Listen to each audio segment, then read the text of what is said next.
नमो अरिहंताणं नमो सिद्धाणं नमो आयरीयाणं नमो वज्रायाणं नमो लोय सव्यसाहूनम। बोले सिमंदर भगवान की, आदिनाथ भगवान की। तो दो छंद हमारे हो चुके हैं, जल और चंदन के। कोई मुझे बताएगा उपमा अलंकार क्या होता है?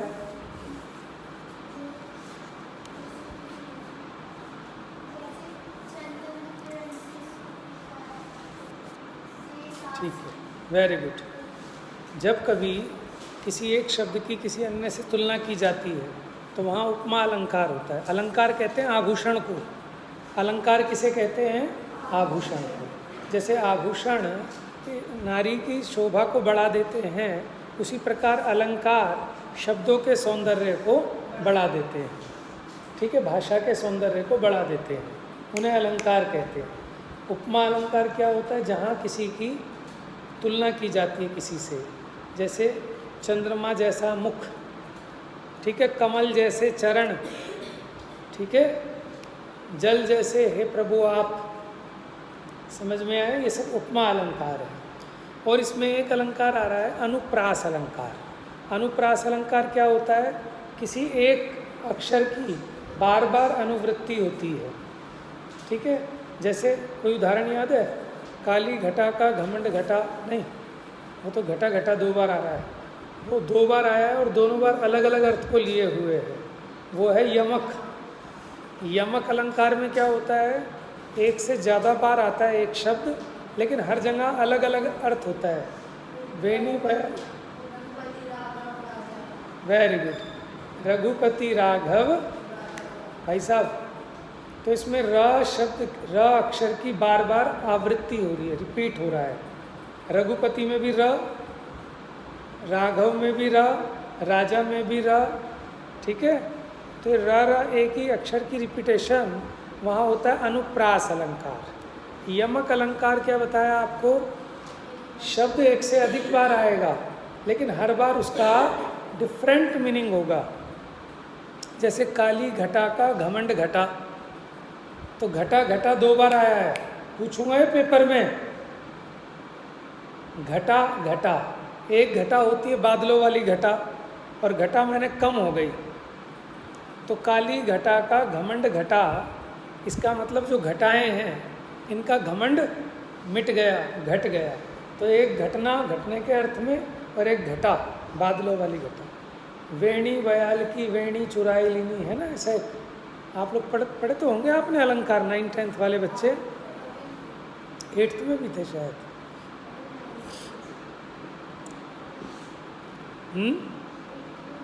अच्छा, तो थोड़ा बहुत आप देखेंगे तो आपको आनंद आएगा। ऐसे ही एक होता है श्लेष अलंकार। श्लेष अलंकार में क्या होता है? एक ही बार उस शब्द का प्रयोग होगा, लेकिन उसमें एक से अधिक अर्थ चिपके हुए होंगे। श्लेष का मतलब चिपके हुए हैं उसमें। जैसे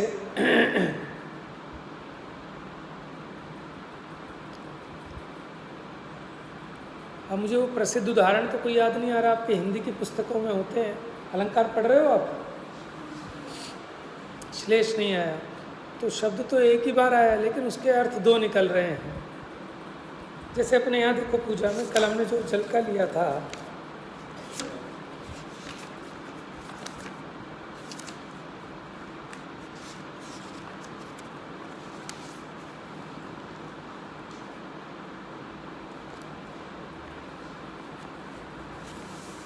चलो आएगा तो मैं बताऊंगा।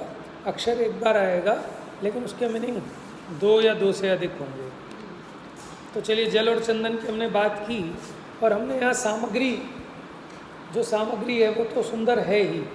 पुरानी पूजाओं में सामग्री के गीत गाए जाते थे कि मैं इतने उंगली जैसे चावल लाया, इतने सुंदर बढ़िया बढ़िया, ठीक है, वहाँ का क्षीर समुद्र का जल लाया, स्वर्ण पात्र में भर के लाया। लेकिन यहाँ क्या किया कि हमने सारे के सारे विशेषण, जो जल के विशेषण हैं, चंदन के जो गुण हैं, वो भगवान में आरोपित किए कि हे भगवान, सचमुच तुम ही जल हो, तुम ही चंदन हो, तुम ही अक्षत हो। चलिए, अब हमारा थोड़ा सा लेट चल रहा है कोर्स, थोड़ा सा अगर आप लोगों को अब समझ में आने लगा है ना, सेटिंग बन गई ना, अब ट्यूनिंग, आपको बात समझ में आ रही है, मुझे भी अब समझ में आ रही है कि आपको कितनी समझ में आ रही है। आपका नाम साक्षी है, आप कहाँ चले गए थे? अच्छा, वैसे ही गए थे घूमने, ठीक है। तबीयत मैं ढूंढ रहा हूँ, मैंने कहा पहले दिन मैंने साक्षी का नाम याद किया और साक्षी गायब। चलिए, अवन आत्मिका, बेटा समझ में आ रहा है? जल और चंदन का हो गया है। अब अक्षत की बात। अक्षत क्या होता है? जो सफ़ेद चावल, ठीक है। अब अक्षत में एक गुण है कि अक्षत को अगर आप बोएंगे ना चावल को, तो चावल उगेगा नहीं, क्योंकि धान अलग हो गया उस पे से, छिलका अलग हट गया ना, तो उस चावल को बोने पर चावल नहीं उगता। और दूसरा, हम ऐसी सामग्रियाँ चढ़ाते हैं कि जिसमें हिंसा कम से कम हो अथवा ना हो। तो हमारी सारी सामग्री ऐसी सामग्री है, इसकी जगह अगर लड्डू चढ़ाएँ, घेवर चढ़ाएँ, घी चढ़ाएँ, दूध चढ़ाएँ, तो उसमें कितने जीव पैदा होते हैं। समझ में? हमारी सारी सामग्रियाँ ये सूखी सामग्रियाँ होती हैं एक तरह से, इनमें जीवों की उत्पत्ति नहीं होती ज़्यादा। तो अक्षत में क्या गुण है? एक तो हम साबुत अक्षत लाते हैं, अखंड, टूटे हुए चावल नहीं चढ़ाते, साबुत चढ़ाते हैं, वो अखंडता का प्रतीक है, मुझे अपने अखंड स्वभाव की प्राप्ति हो। दूसरा, अक्षत होते बिल्कुल सफ़ेद, उसके एक गुण हैं, ठीक है ना। तो देखो, इन गुणों के द्वारा भगवान की कैसे स्तुति करते हैं, बड़ी अलंकारिक शैली में, ठीक है। प्रभु अक्षतपुर के वासी हो, मैं भी तेरा विश्वासी हूँ। क्षत विक्षत में विश्वास नहीं, तेरे पद का प्रत्याशी हूँ। बस दो लाइनें। हे प्रभु, आप अक्षतपुर के वासी हैं। देखो अक्षत कितनी बार आएगा। क्या हो गया, सबको धसका उठ रहा है?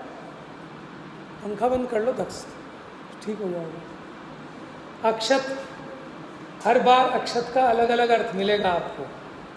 आप अक्षतपुर के वासी हो। अक्षतपुर माने मोक्षपुरी के, लिख लो इसके ऊपर। अक्षत माने जिसका कभी क्षय ना हो, उसे अक्षत कहते हैं।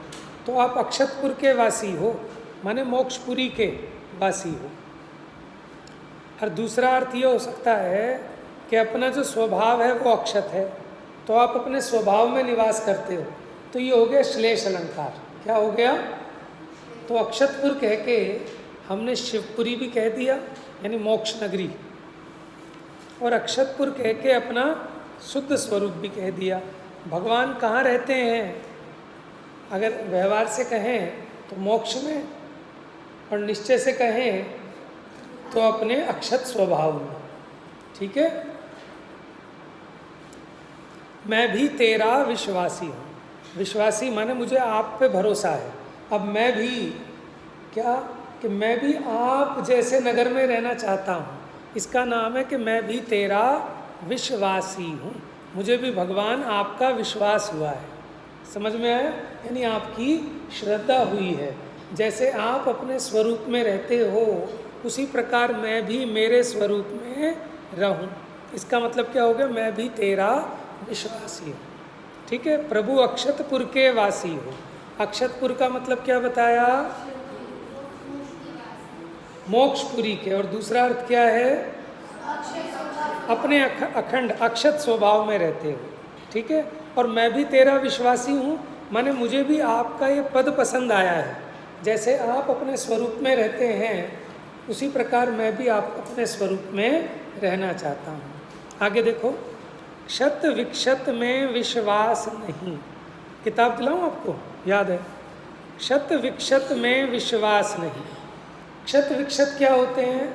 कि जो नष्ट हो जाने वाले हैं। जैसे कि एक तो दुनिया के जितने भी पद हैं, राजा, महाराजा, इंद्र, चक्रवर्ती, ठीक है, प्रधानमंत्री, ये सारे के सारे पद कैसे हैं? क्षत विक्षत। आज मिले कल छूट गए। लेकिन आपका पद कैसा है? मोक्षपुरी में आप जा रहे हैं तो आप कभी भी वहाँ से वापस आने वाले नहीं। तो शत विक्षत में विश्वास नहीं, तेरे पद का प्रत्याशी हूँ। प्रत्याशी मैंने होता है उम्मीदवार, जैसे नेता होते हैं ना, कि साहब ये हमारे यहाँ के विधायक पद के प्रत्याशी हैं, कैंडिडेट हैं, ये मुख्यमंत्री पद के कैंडिडेट हैं, ठीक है, ये निगम पार्षद के कैंडिडेट हैं, उम्मीदवार। तो मैं कौन से पद चाहिए मुझको?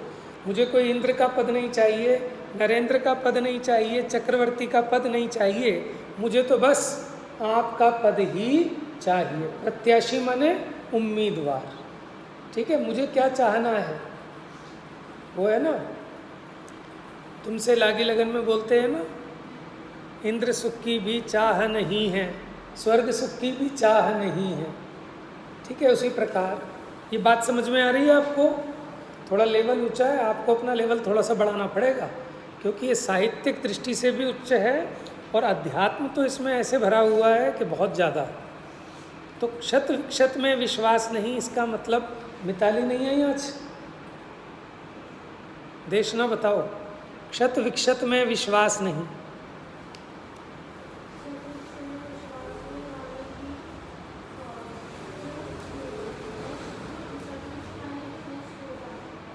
क्षत विक्षत का मतलब होता है नष्ट होने वाले। देखो आप समझो, आप कॉपी में देखने की ज़रूरत नहीं पड़ेगी। बेटा आपका नाम भूल गया फिर से मैं, कृष्टि। कृष्टि आपका नाम तो मुझे भूलना ही नहीं चाहिए। कृष्टि करणान योग का विषय है ये। हाँ कृष्टि, अब बताओ आप इंग्लिश में क्या लिखते हो अपनी स्पेलिंग?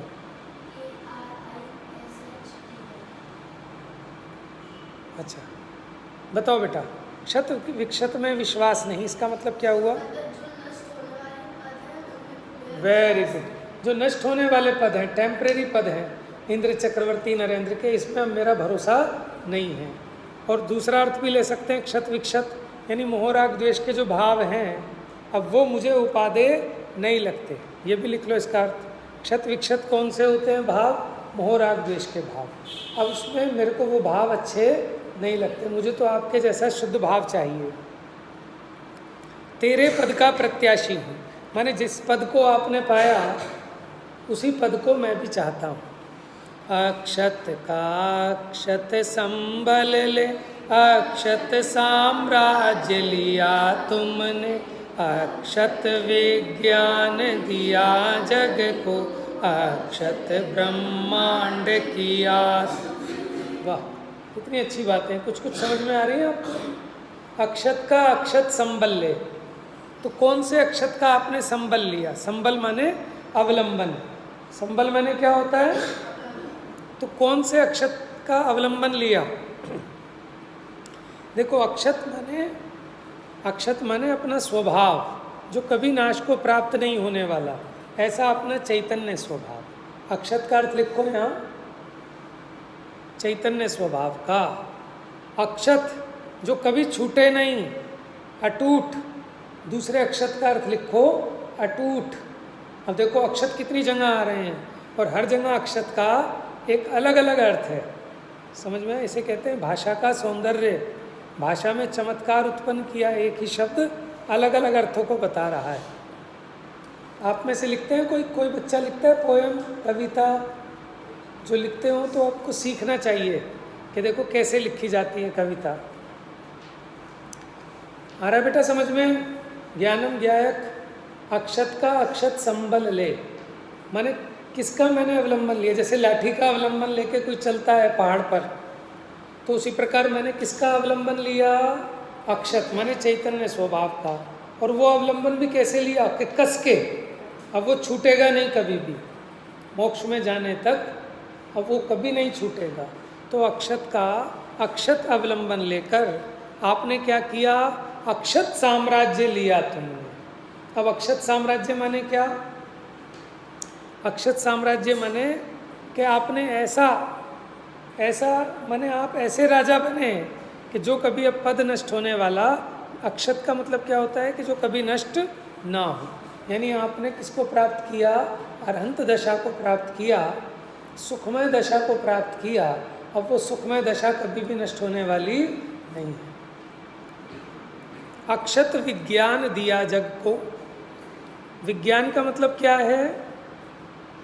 विशेष ज्ञान। विशेष ज्ञान को विज्ञान कहते हैं। अंशिता, अंशिता समझ में आ रहा है बेटा? और वंशिका आई है आज? हाँ, उन दोनों बहनें बिल्कुल एकदम एक जैसी शक्ल की हो ना, ठीक है। तो अक्षत विज्ञान दिया जग को, भगवान ने क्या दिया कि वस्तु के स्वरूप का विशेष ज्ञान दिया। और कैसा है वस्तु स्वरूप का ज्ञान? अक्षत है, अखंड है। सभी तीर्थंकरों ने वस्तु का वैसे ही स्वरूप बताया है। जीव चैतन्य स्वभावी है, आदिनाथ भगवान ने भी चेतन स्वभावी बताया, महावीर भगवान ने भी, सीमंदर भगवान ने भी।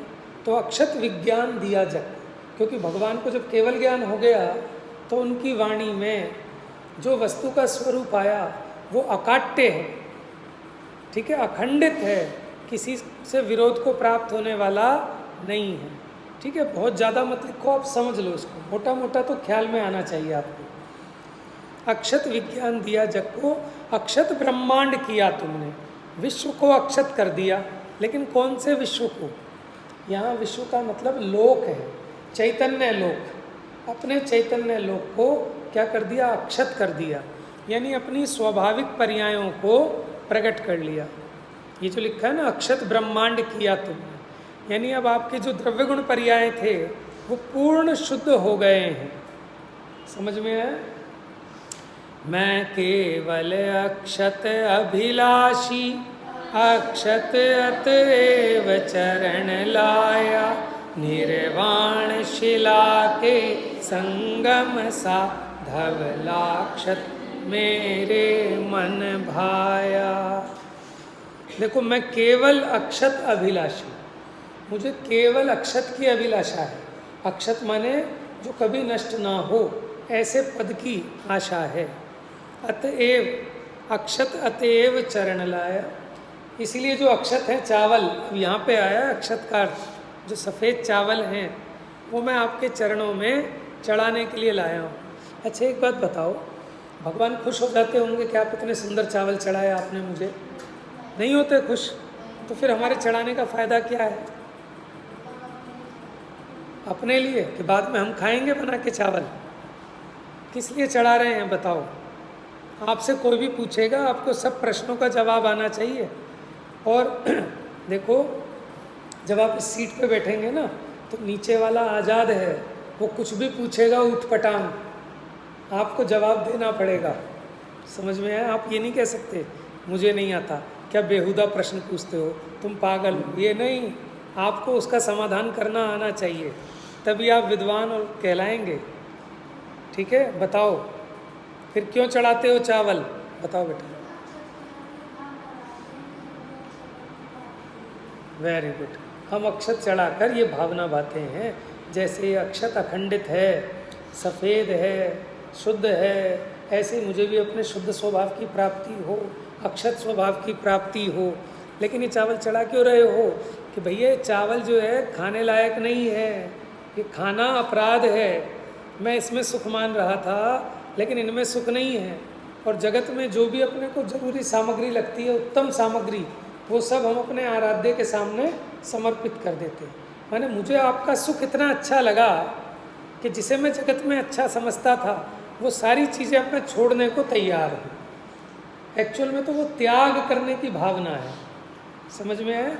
भगवान के सामने वो चढ़ाकर त्यागने की भावना है कि अब मुझे जो इसमें सुख लगता था, अक्षत में, पुष्प में, नैवेद्य में, दीप में, धूप में, फल में, अर्घ माने बहुमूल्य चीज़ें, उन सबको आपके सामने छोड़ने आया हूँ। समझ में आया? निर्वाण शिला के संगम सा। ये क्या होती है निर्वाण शिला? सिद्ध शिला को कहते हैं निर्वाण शिला। वो है स्फटिक के समान सफ़ेद धवल, ठीक है, जैसे वो धवल है, साफ सुथरी स्वच्छ है, उसके संगम सा, जैसे कि उसकी प्राप्ति हो गई हो, ऐसा धवल अक्षत मेरे मन भाया। यानी मैं भी सिद्ध शिला को प्राप्त कर लूँ, ऐसा मेरे मन को, माने ये मन में मेरी कामना है। निर्वाण शिला के संगम सा धवलाक्षत मेरे मन भाया। देखो धवल माने क्या होता है? धवल माने स्वच्छ, शुद्ध, साफ, सफ़ेद। ऐसा मेरा जो चावल है वो भी शुद्ध साफ सफ़ेद है। इसलिए आप पीले, ब्राउन, मैले कुचैले, टूटे हुए ऐसे चावल लेके आओगे तो बात नहीं बनेगी, फिर बात ही मैच नहीं करेगी। तो बाहर में सामग्री भी उत्तम। समझ में आया? देखो आपके घर कोई राजा आए तो आप कैसा भोजन बनाओगे, कैसे चावल खिलाओगे उसको? जैसे खुद खाते हो ऐसे कि अपने से बहुत बढ़िया? अपने यहाँ गेस्ट, हम तो टूटा चावल खाते हो, छोटा खिचड़ी वाला, किनकी वाला। लेकिन अपने यहाँ कोई मेहमान आता है तो उसके लिए हम बासमती राइस लाते हैं ना, बढ़िया से बढ़िया, है ना? तो क्यों? वो इस बात को बताता है कि हमें सामने वाले के प्रति कितना बहुमान है। हम रूखी रोटी खा लेंगे लेकिन मेहमान को खिलाएंगे क्या? समझ में आया?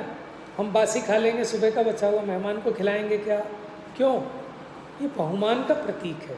अगर हमें उसके प्रति बहुमान है तो हम उत्तम से उत्तम सामग्री भगवान के सामने समर्पित करते हैं कि भगवान जैसे सिद्ध शिला स्फटिक मणि के समान सफ़ेद है, निर्मल है, स्वच्छ है, उसी प्रकार ऐसा धवलाक्षत, ऐसा अक्षत पद जो धवल है, माने सिद्ध पद मुझको भाया है। समझ में आया? तो मैं उम्मीद ये कर रहा हूँ कि आप भले ही बहुत गहरी बात ना बता पाएँ, लेकिन आपको पढ़ते वक्त एक भावना बननी चाहिए कि हम क्या पढ़ रहे हैं, हम क्या कह रहे हैं भगवान से, हम कौन से लेवल पर जाके भगवान की स्तुति कर रहे हैं। ठीक है? कुछ पूछना है इसमें? देखो मुख्यपने क्या आया कि अपने शुद्ध स्वभाव को प्राप्त करने की जिज्ञासा व्यक्त की है, भावना भाई है। ठीक है? हाँ बेटा पूछो देशनी। उम्मीदवार, कैंडिडेट। जैसे अब हम स्कूल में होता है ना, आपके के स्कूल में कौन से क्लब होते हैं, क्लब का कोई मानो वो चुनना है, उसका प्रेसिडेंट बनाना है, तो उसके लिए हम एक छोटा सा इलेक्शन कराते हैं कि कौन कौन इस प्रेसिडेंट पद के लिए प्रत्याशी हैं, वो अपना नाम दे दें ताकि फिर सिलेक्शन किया जाएगा। संबल मैंने अवलंबन, जैसे लाठी का संबल लेते हैं। ठीक है? तो अक्षत का अक्षत संबल ले, यानी अक्षत क्या है? पहले अक्षत का मतलब क्या बताया था? अपने स्वभाव का, चैतन्य स्वभाव का। उसका अवलंबन कैसा लिया कि अक्षत जो कभी टूटे नहीं, छूटे नहीं, यानी मैं अपने स्वभाव में लीन हो जाऊंगा, ऐसा मैंने अपने स्वभाव का आलंबन लिया है। पूछो बेटा। अपनी सभी पर्यायों को आपने अक्षत बना दिया है। अब ऐसी दशा प्रकट हो गई कि वो कभी नष्ट होने वाली नहीं है। आपने अनंत चतुष्टय को प्रकट किया है तो वो कभी भी नष्ट होने वाला नहीं है। ब्रह्मांड माने होता है लोक, तो आपने अपने चैतन्य लोक को अक्षत कर लिया है। देखो अनंत दशा नष्ट होकर सिद्ध दशा हो जाती है, लेकिन अनंत दशा में जो क्वालिटीज़ पैदा हुई हैं वो क्या कभी नष्ट होती हैं? क्या केवल ज्ञान नष्ट हो जाता है सिद्ध होने पे? अनंत चतुष्टय नष्ट हो जाता है क्या? समझ गए ना? वो तो बना रहेगा। और पूछो बेटा। निर्वाण शिला के संगम सा, मानो मुझे सिद्ध शिला मिल गई, जैसे सिद्ध शिला स्फटिक के समान धवल है, ऐसा धवल अक्षत मेरे मन को भाया है। यहाँ अपने द्रव्य की भी तारीफ कर ली हमने कि मैं कैसा लाया हूँ अपना अक्षत, कि जैसे सिद्ध शिला धवल है उस प्रकार का मैं अक्षत लाया हूँ। और अगर आध्यात्मिक अर्थ में देखेंगे तो ऐसा जो शुद्ध स्वभाव है वो मेरे मन को भाया है। कैसा है वो शुद्ध स्वभाव? जैसे सिद्ध शिला शुद्ध है, सफ़ेद है, निर्मल है। आ रहा है कुछ समझ में? ओम ह्रीम श्री सीमंधर जिनेन्द्राय अक्षय पद प्राप्ते, बोलो आगे, अक्षतान निर्वपामिति, गलत बोला, बोल भाई जोर से बोल, एक मिनट बोल जोर से तब सुनेंगे। जप्ती बोलो। निर्वपामीति, माँ पे बड़ी की मात्रा है और ता पर छोटी की मात्रा है। निर्वपामीति, ठीक है? जैसे राजनीति, राजनीति थोड़ी होता है, राजनीति, ता पे छोटी की मात्रा है। निर्वपामीति स्वाहा। चलिए अब पुष्प, देखो पुष्प में क्या गुण होते हैं? पुष्प कोमल होता है, सरल होता है, ठीक है, लेकिन उस फूल में कांटे भी होते हैं साथ में, लेकिन उन कांटों के रहने पर भी फूल हमेशा खिला रहता है, दुखी नहीं होता। बात समझ में आ रही? कितने गुण है पुष्प में। अब हम वो वाला पुष्प तो चढ़ाते नहीं। क्यों नहीं चढ़ाते? क्योंकि उसके एक एक कण कण में अनंत अनंत जीव होते हैं फूल में, उसको छूना भी नहीं चाहिए। छूने भर से भी वो उतने सारे सूक्ष्म जीव मरण को प्राप्त होते हैं, ठीक है। लेकिन हम क्या चढ़ाते हैं उसकी जगह? अपने जो चावल थे उनको चंदन से रंग कर, केसर से रंग कर पीले रंग के चावल बना लेते हैं और उसको पुष्प के रूप में समर्पित करते हैं, यानी पीले चावल। अब देखो पुष्प में क्या गुण हैं और हम आपको ये पुष्प क्यों चढ़ाते हैं और क्या भावना भाते हैं। पुष्प किस लिए चढ़ाते हैं? काम बाण विध्वंसनाय, काम भाव के नाश के लिए। काम का मतलब क्या है कि 5 इंद्रिय के विषयों की कामना को काम कहते हैं। क्या कहा? लिख लो भैया, काम किसे कहते हैं? 5 इंद्रिय के विषयों की कामना, वो काम है।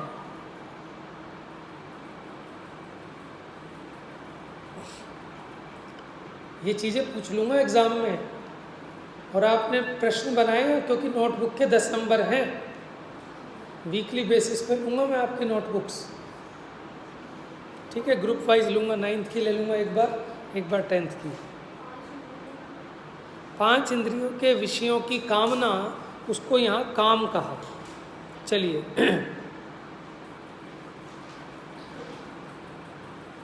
अच्छा, एक और गुण है पुष्प का। पुष्प में खुशबू होती है कि बदबू होती है? क्या बोला? खुशबू होता है कि खुशबू होता है? ये श इसमें डिफरेंस सीख लो आप लोग। चलिए, खुशबू होता है, खुशबू नहीं। पढ़े? अब आपसे पूछूंगा, आप निकालना इसका अर्थ, आपको निकालना आना चाहिए। तुम सुरभित ज्ञान सुमन हो प्रभु, नहीं राग द्वेष दुर्गंध कहीं, सर्वांग सुकोमल चिन्मय तन, जग से कुछ भी संबंध नहीं। पहली लाइन, तुम सुरभित। सुरभित माने क्या होता है? खुशबूदार। सुरभित माने क्या होता है? महकदार, खुशबूदार। वो पढ़ते हैं ना, देखो जी आदिश्वर स्वामी कैसा ध्यान लगाया है, उसमें आता है ना। हाँ, सुरभित श्वासा आशावासा, नासा दृष्टि सुहाया है। सुरभित श्वासा मैंने खुशबूदार श्वास। हाँ, लिखा सुरभित मतलब सुगंधित, लिख लिया।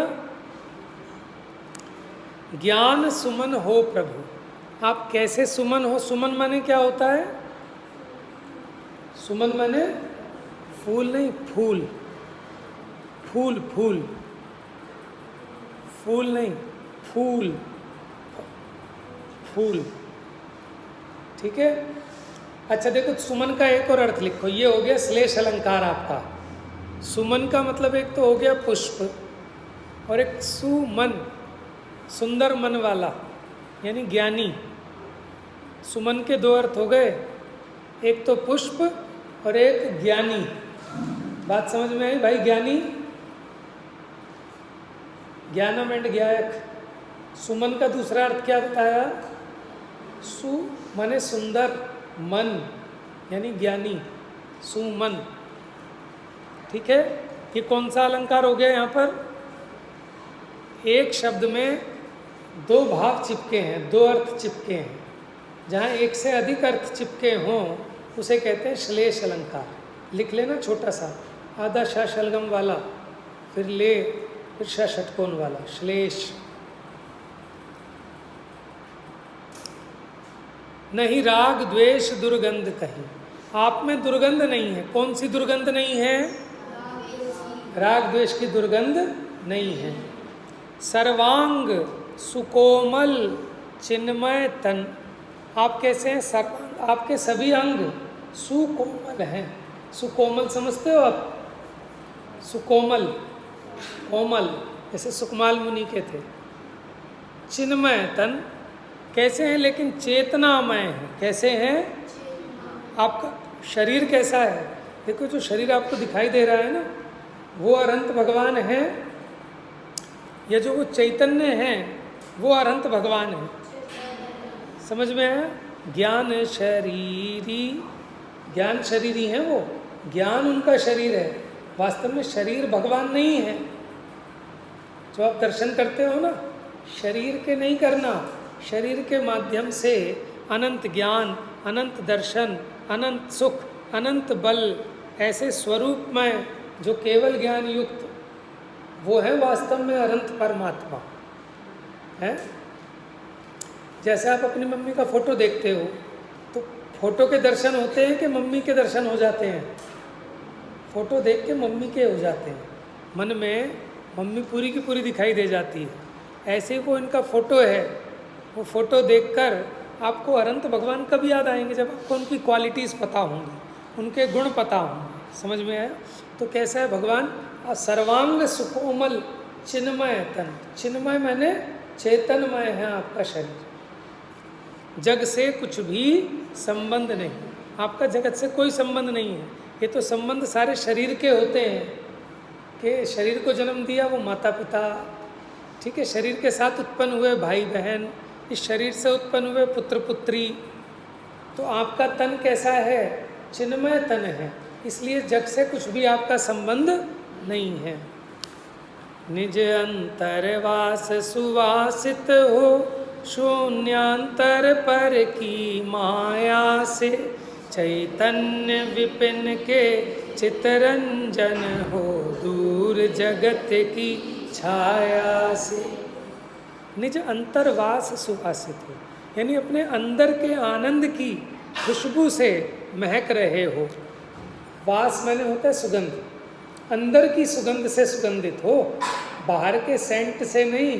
देखो जगत में भी जो महापुरुष होते हैं उनके शरीर में से भी ऑटोमेटिक खुशबू आती है, उन्हें सेंट वेंट नहीं लगाने पड़ते। जैसे आजकल लोगों को सेंट लगाना पड़ता है ना, परफ्यूम, के बदबू ना आए।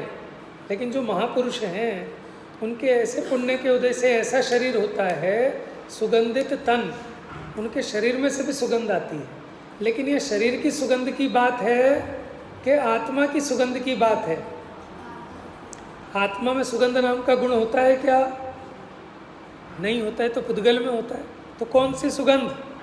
देखो क्या लिखा है, निज अंतरवास सुवासित हो। सुवासित माने भी सुगंधित होता है, सुवास मतलब भी खुशबू होता है, और एक सुवास का मतलब भली प्रकार से वास करना, उसको भी सुवास कहते हैं। तो इसके दो अर्थ निकलेंगे, एक तो आप अपने अंतर में वास करते हो, और दूसरा अर्थ क्या है कि अपने अतीन्द्रिय आनंद की खुशबू से आप महक रहे हो। क्या कहा? अतीन्द्रिय आनंद की खुशबू से आप महक रहे हो। इसका मतलब हुआ निज अंतरवास सुवासित हो, शून्यांतर पर की माया से, माने पर की माया से आप परे हो, शून्य हो। कहाँ हो? भीतर में हो, माने पर संबंधी जो भी माया है, बाहर का जो परिग्रह है, उन सब से रहित।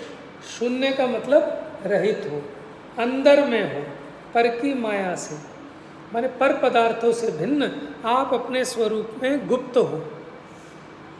चैतन्य विपिन के चितरंजन। विपिन का मतलब क्या होता है? विपिन का मतलब क्या होता है? नहीं पता?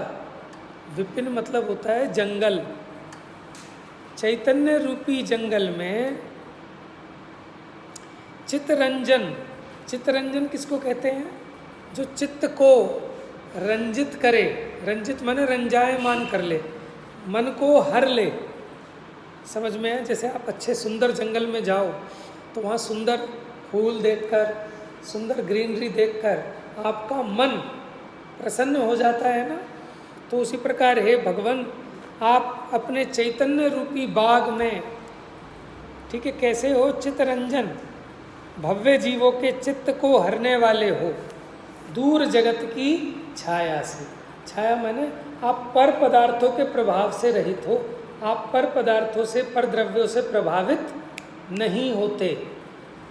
अब देखो, सुमनों से मन को राह मिली, प्रभु कल्प बेली से यह लाया, इनको पा चहक उठा मन, खग भर चोंच चरण में ले आया।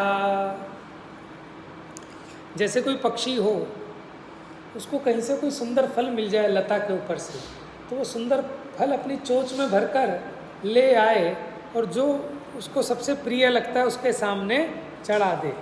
तो यहाँ इस प्रकार से उपमा की है, रूपक अलंकार है एक तरह से, कि सुमनों से मन को राह मिली, प्रभु कल्प बेली से यह लाया।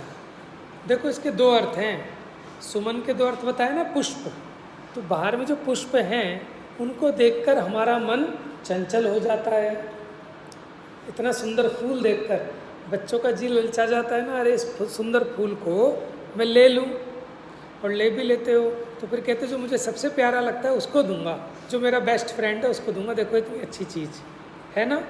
तो सुमनों से मन को राह मिली, इतना सुंदर फूल देखकर मन को क्या हो गया? मन चंचल हो गया। और कहाँ से लाया है फूल? कल्प बेली से। कल्प बेली माने जैसे कल्प वृक्ष होते हैं, ठीक है, वहाँ से सुंदर फूल लेके आया। इनको पा चहक उठा मन खग, खग माने होता है पक्षी, लिख लो, खग माने लिख लो, याद रहना चाहिए।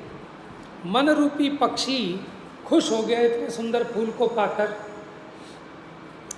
भर चोंच चरण में ले आया। मैं उस पक्षी की भांति मेरा मन। अच्छा, जो कल्प बेली लिखा, तो कल्प बेली के दो अर्थ हो सकते हैं, एक तो कल्प वृक्ष का और एक कल्पना रूपी बेल पर। मेरे मन में जो भाव हैं उसी को यहाँ पुष्पों की उपमा दी है। वो भाव मैं आपके चरणों में समर्पित कर रहा हूँ, चढ़ा रहा हूँ। और दूसरा अर्थ देखो, अगर हम सुमन का अर्थ करते हैं ज्ञानी, सुंदर मन वाले, ऐसे ज्ञानी, उनको देखकर उनके माध्यम से मेरे मन को एक सच्ची राह मिली, ठीक है, मानो मुझे कल्प वृक्ष मिल गया हो, ठीक है, जो मोक्ष मार्ग मिला, और उनको पाकर मेरा मन चहक उठा, माने मेरे मन का विकास हो गया, मेरे ज्ञान का विकास हो गया। और उसी ज्ञान के आधार पर मैं ज्ञान भाव से ही आपकी पूजा कर रहा हूँ। ज्ञानी माने निरंतर ज्ञान भाव रूप क्रिया को करते हैं, तो वो कुछ नहीं कर रहा ज्ञानी, वो क्या कर रहा है? ज्ञान कर रहा है। तो ये और उत्कृष्ट अर्थ है। तो आप कितने भी अर्थ निकाल सकते हो इसमें से। तो इस पुष्प के छंद में क्या बात आई मोटा मोटी, कि हे भगवान, आप राग द्वेष से रहित हो गए हो, इसलिए आप सुखंदित हो। आपने अतीन्द्रिय आनंद रूपी सुगंधता को आप फैला रहे हो, आप स्वयं भी उसमें आनंदित हो रहे हो, कि आप जगत के प्रभाव से रहित हैं। जैसे अज्ञानी जीव जगत की सुंदर सुंदर वस्तुओं को देखकर प्रभावित हो जाते हैं, आप उनसे प्रभावित नहीं हुए, आप अपने अतीन्द्रिय आनंद में ही लीन हो। और अंत में दो लाइनों में, कि मैं ऐसे सुंदर पुष्प, ठीक है, आपके चरणों में समर्पित करने आया हूँ। एक छंद और ले लेते हैं बस फटाफट 5 मिनट में। कुछ पूछना है इसमें? ओ आज तो लेट हो गए, सॉरी, बता दिया करो बेटा। जाइए, जा वाणी के ज्ञान से सूझे